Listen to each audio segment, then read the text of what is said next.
guys, nag-DIY tayo ng panghuli sa ating mga alagang tilapia kung tayo ay mag-harvest na. Yan. Ang tawag po namin dyan sa amin, sa Zamboanga, baling. May pabigat po yan. Dito, nilagyan natin ng mga pampabigat. Yan. Yan, may mga pabigat po yan para kung ilagay natin siya sa fish pan at mag-harvest tayo, ito po ay sa ilalim. Yan, punta doon. Yan, so ganyan po itsura niya guys. Yan, yan, medyo may bulsayan siya. Yan. Yan. Ganyan ang kanyang itsura. So nag-DIY tayo. Patapos na po ito. Tinatahi pa natin yung karagilid para walang makatakas. Yan. So imbis na yung pang sandok natin na maliit, so yun po, ito po yung ginagamit natin. So di na kailangan na mag-drain ng 100% na tubig sa ating palaisdaan kung tayo ay magpa-partial harvest. So ganyan siya guys, ganyan yung kanyang itsura.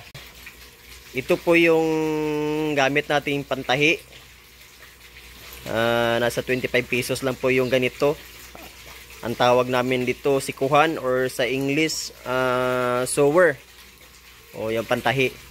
So ito yung pang ginagamit natin sa pangtahi guys. Sa lahat ng dyan, yung every corner, tinahi natin yan para hindi na ma-deform or magalaw, at fix na po yan.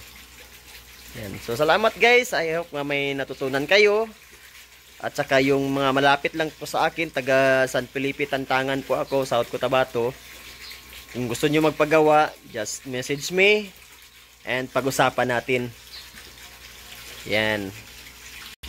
Oh, yan guys, yan na po ang ating finished product.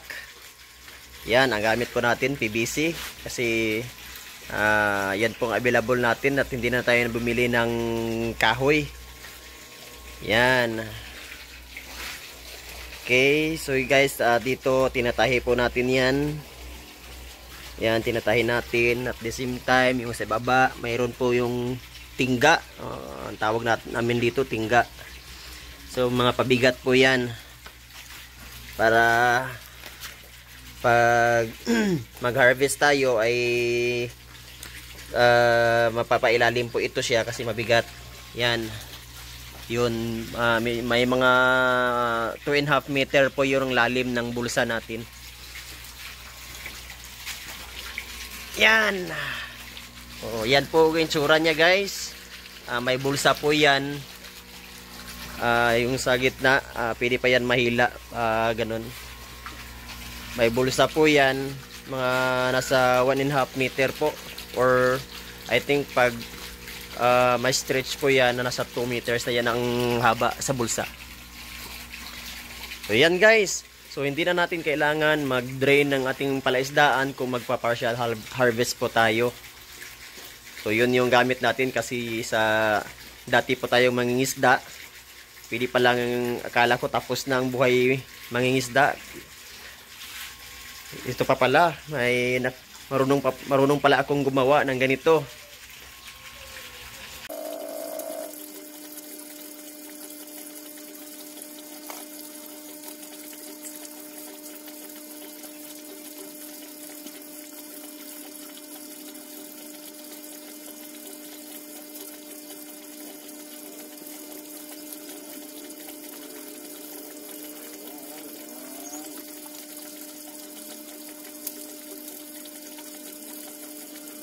Mga katilapia, maraming nanonood sa ating YouTube channel na hindi pa nakapag-subscribe. Mag-subscribe po tayo at malaking tulong na po yun. Salamat and God bless.